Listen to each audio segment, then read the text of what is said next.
আমাদের জীবনে যখন আল্লাহ তাআলার সাহায্য আসে তো এই দুটি খাস নিশানি অবশ্যই প্রকাশিত হয়। আসসালামু আলাইকুম প্রিয় দিনী ভাই ও বোনেরা, আজকে আমরা জানবো যে আল্লাহর সাহায্য যখন আসে সেটা আমরা কিভাবে বুঝবো। তার দুটি খাস নিশানি আজকে আমরা এই ভিডিওর মাধ্যমে জানবো। তো চলুন, যখন আমরা কষ্ট ও পেরেশানিতে বাঁধা হয়ে যাই আর আল্লাহর সাহায্য আসার সময় হয়ে যায় তো এই নিশানিগুলো অবশ্যই প্রকাশিত হয়। আর এতে কোনো সন্দেহ নেই যে সেই মানুষের মন এত ক্লান্ত হয়ে যায় যে সে আল্লাহর সাহায্যের অপেক্ষায় অস্থির হয়ে পড়ে। তখন এই অপেক্ষায় থাকে কি আল্লাহর তরফ থেকে এমন কিছু ইশারা আসুক যা দেখে আমাদের মন খুশিতে ভরে ওঠে।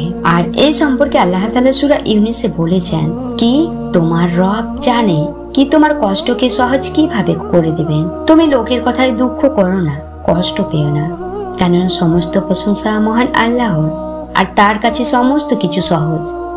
যা হয়ে গেছে বা যা এখনো হচ্ছে আর যা তোমার জীবনে আসবে সে সব রবের হুকুমে হয়। মনে রাখবে, যদি তোমার জীবনে কিতাবের কিছু পাতা এমন হচ্ছে যেটাতে তোমাকে মনে হচ্ছে কি তোমার জীবন ভেঙে যাচ্ছে, তুমি গভীর চিন্তায় মগ্ন হয়ে পড়ছো আর ধৈর্যহীন হয়ে পড়ছো, তাহলে মনে রাখবে জীবনের কোনো পাতা খারাপ বলে এটা কোনো মতেই নয় যে পুরো জীবনের পাতাগুলোই খারাপ। কেননা আল্লাহ তাআলা সূরা কাহফে এই কথা বলেছেন যে তোমাকে তোমার অবস্থায় ছাড়া হয় না। আল্লাহ আরো বলেন যে তুমি যেখানেই থাকো আল্লাহ তোমার সাথেই থাকে। আর এটাই সবচেয়ে বড় নিশানি যে সর্বদা মানুষকে অনুভব হয় যখন সে কোনো মুশকিলে পেরেশানিতে কষ্টে থাকে আর নিজের জীবনের পরিস্থিতির উপর হার মেনে যায়, ক্লান্ত হয়ে পড়ে, তো কোথাও না কোথাও তার জন্য আলোর চমক নজরে আসে যেটাতে তাকে এটা অনুভব হয় যে আল্লাহ তাআলা তার সাথে রয়েছে আর তাকে একলা ছেড়ে দেননি। আর যে মানুষের এই বিশ্বাস হয়ে যায় সেই মানুষের আসমান আর জমিনের মধ্যে পার্থক্য স্পষ্ট হয়ে যায়। কেননা আমাদের জন্য বিশেষ করে এই কথা জায়েজ নয় কি আমরা আল্লাহর রহমত থেকে বঞ্চিত, সেটা হোক কারো গুনাহ সমুদ্র পরিমাণ বড়। কখনো কখনো মানুষ আল্লাহর রাস্তায় ফিরে যাবার আগে এটা মনে করে কি জানি কতটা উত্তম হতে হবে আর জানি না কতটা কষ্ট করতে হবে, তারপর আল্লাহ তাআলা তাকে কবুল করবেন আর আমার দোয়া কবুল করবেন অথবা আমাকে পছন্দ করবেন। যদি এরকম কখনোই নয়, মনে রাখবেন কি আল্লাহ তাআলাকে সেই লোক পছন্দ যে পড়ে গিয়ে উঠে দাঁড়ায়, কোনো মতে হার মানে না আর আগে যাবার চেষ্টায় লেগে থাকে, তাতে তার যত বড়ই ভুল হোক না কেন। এভাবে সেই মানুষ যার বারবার গুনাহ হয় আর সে বারবার আল্লাহ তাআলার কাছে ক্ষমা চায়, সে পড়ে উঠে আল্লাহর কাছে পৌঁছে যায়, তাতে সে যত বড়ই গুনাহগার হোক না কেন তবু সে তার রবের রহমতে অসন্তুষ্ট হয় না। কারণ সে জানে যে যত বড়ই গুনাহ হোক আল্লাহর কাছে সেটার ক্ষমা চাইলে, ইস্তেগফার করলে তার রব তাকে ক্ষমা অবশ্যই করবেন। এই কথা মনে রাখবে কি সেই মানুষ ওই মানুষের চেয়ে অনেক উত্তম যে বারবার আল্লাহর নিকট যাওয়ার চেষ্টা চালিয়ে যায়। যদিও সেই মানুষ যে আল্লাহর নিকট কিন্তু তবু আল্লাহকে মনে করে না। সেই মানুষ যে গুনাহ করে আর তার রবের কাছে ক্ষমা চাইতে থাকে, রবের কাছে কান্না করতে থাকে আর নিজের চাওয়াগুলো জানাতে থাকে।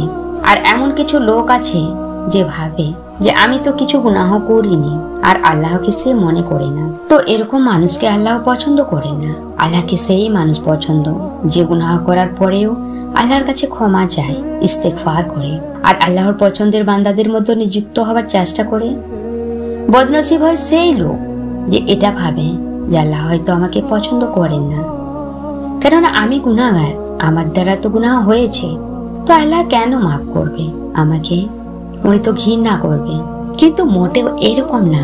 আল্লাহ তো আমাদের সৃষ্টিকর্তা, তিনি আমাদের খুব ভালোবাসেন, কোনোদিন আমাদের ঘৃণা করতেই পারেন না।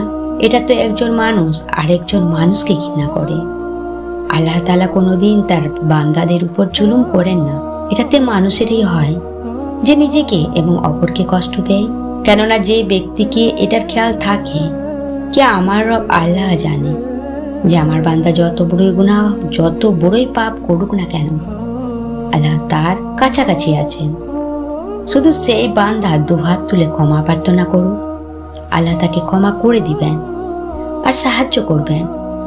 সে ইস্তেগফার করলে তার ইস্তেগফারকে কবুল করবেন। যদি তোমার মধ্যে বিশ্বাস থাকে তাহলে মনে রাখবে, সেই বিশ্বাসই তোমার জন্য রাস্তা খুলে দিবে। আর যদি বিশ্বাস না থাকে তাহলে কোনো কাজ তোমার জন্য সহজ হবে না, আর তোমার কোনো দোয়াও কবুল হবে না। আর কিছু মানুষ যারা বলে এসব তো নসিবের উপর, নসিবে থাকলেই হবে, না হলে হবে না। মনে রাখবে, যে ব্যক্তি নসিবের থেকে বেশি আল্লাহর উপর তাওয়াক্কুল রাখে, বিশ্বাস রাখে, তো তার নসিব খুবই মজবুত ও উত্তম হয়। নবী করিম সাল্লাল্লাহু আলাইহি সাল্লাম ইরশাদ করেছেন যে যদি তুমি তোমার প্রয়োজন তোমার রবের কাছে চাও, এবং যদি তোমার প্রয়োজনীয় ছোট পিনও ভেঙে যায়, তো সেটাও আল্লাহর কাছে চাও। তো নিজের ছোট ছোট চাওয়ার জন্য আল্লাহর কাছে হাত উঠাও আর সবর রাখো, কেননা এতে কোনো সন্দেহ নেই যে আল্লাহর কাছে তার বান্দা চায় আর উনি দেবেন না। শুধু বিশ্বাস আর সবর রাখতে হবে।